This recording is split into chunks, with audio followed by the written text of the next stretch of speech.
Creative Critical Question 1. At the beginning of our supernatural horror film, Who Is There?, we deliberately used conventions typical of contemporary independent horror, particularly those associated with A24 style movies, while simultaneously challenging the genre's reliance on spectacle and rapid jump scares. Rather than beginning with immediate shock, we prioritized atmosphere, ambiguity, and psychological tension. This slow burn structure encourages the audience to engage actively with subtle narrative cues. My approach was informed by my research into the openings of Insidious, 1408, The Conjuring, and The Awakening, all of which construct fear through restricted knowledge, sound design, and pacing. The film opens with a black screen followed by the A24 ident. Unlike mainstream horror openings that often begin with loud stings, our ident appears in silence. After a brief delay, a low, non-diegetic, eerie sound gradually fades in, peaking as the first visual of Sophia running down the stairwell appears. This delayed layering of sound unsettles the audience before narrative clarity is established, echoing the restrained opening of The Awakening. In Bart's terms, this activates the enigma code. The audience senses threat before it is visually confirmed, prompting questions about what is happening and why.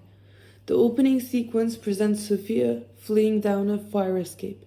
However, this moment is structurally a flash forward rather than the chronological beginning. The audience is not informed of the temporal shift until after the title sequence, when Anchorage appears, reading 2 hours earlier. By withholding this contextual information, we construct narrative ambiguity and encourage active audience interpretation. This structural disruption aligns with Todorov's theory, yet we subvert his model by beginning in disequilibrium and then rewinding to a fragile equilibrium.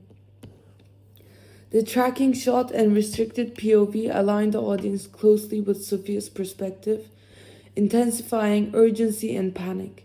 This draws on conventions in Insidious and 1408, where extended movement through liminal spaces such as corridors and stairwells generate sustained tension. The audience witnesses action before understanding its cause, reinforcing Bart's enigma and sustaining narrative uncertainty. Visually, the flash-forward sequence used a cold blue color palette to encode instability and psychological intensity.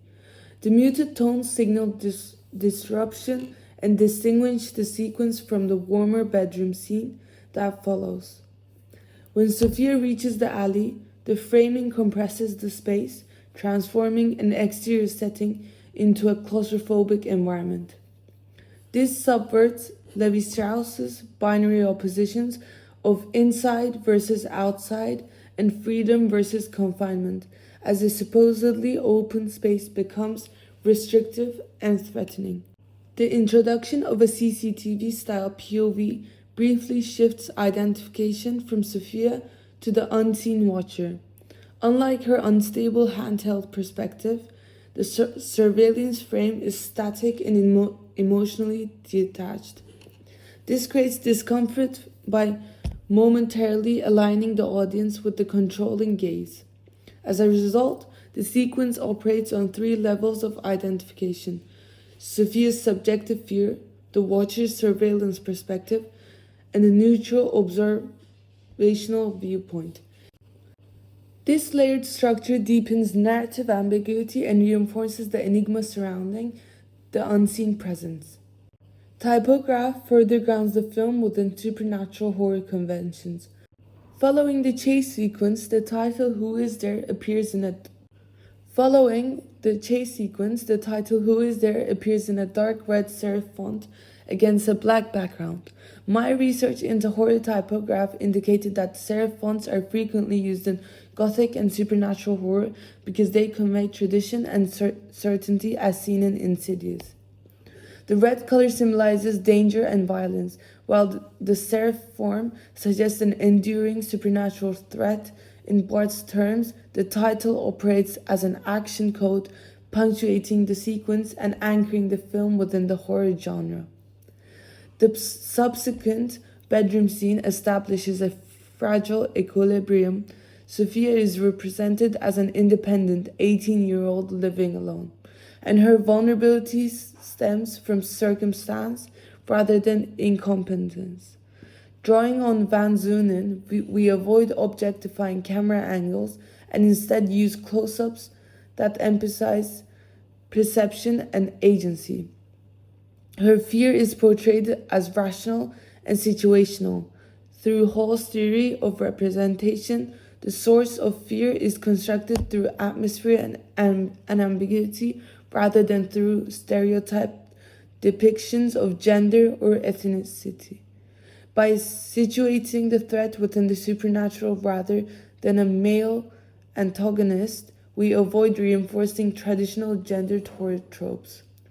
The loud knock at the door acts as a clear action code and disrupts domestic safety like The Conjuring.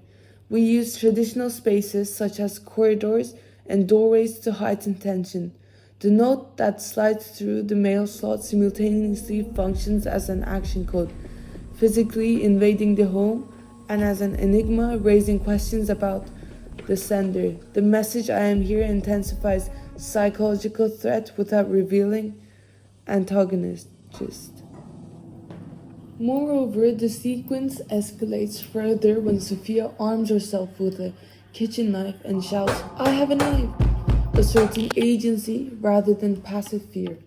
A close-up of her trembling hand holding the knife emphasizes vulnerability while maintaining her active resistance. However, the subsequent medium shot reveals a shadowed figure emerging behind her, visible only through the blurred glass of the kitchen door. This moment marks the controlled release of visual horror, while we delay spectacle through the opening. This shadow functions as a restrained yet powerful conventional horror image. In Bart's terms, it operates simultaneously as an action code, signaling the physical presence of threat, and as an enigma code. Since the figure remains obscured and undefined, the blurred glass prevents full disclosure, sustaining ambiguity and reinforcing the supernatural dimension of the narrative. The binary opposition between the interior safety and exterior danger collapses as the threat appears to penetrate the domestic space. By positioning the horror as an external supernatural force rather than as a gendered human aggressor, we continue to challenge traditional representations of women in horror as passive victims, instead presenting Sophia as proactive yet confronted with forces beyond rational control. The opening ultimately withholds full narrative resolution. Although the shadow confirms the physical presence of a threat, its identity and motive remains unknown, sustaining Bart's enigma and aligning with independent horror preferences for ambiguity over closure. Overall, Who Is There employs recognizable conventions of supernatural horror: darkness, surveillance, unnatural sound, domestic invasion, and symbolic typograph, while deliberately challenging traditional representations of women as passive victims. Through controlled pacing, restricted narration, and a proactive female protagonist, the film both utilizes and reconfigures genre conventions to construct a contemporary and psychologically driven horror narrative.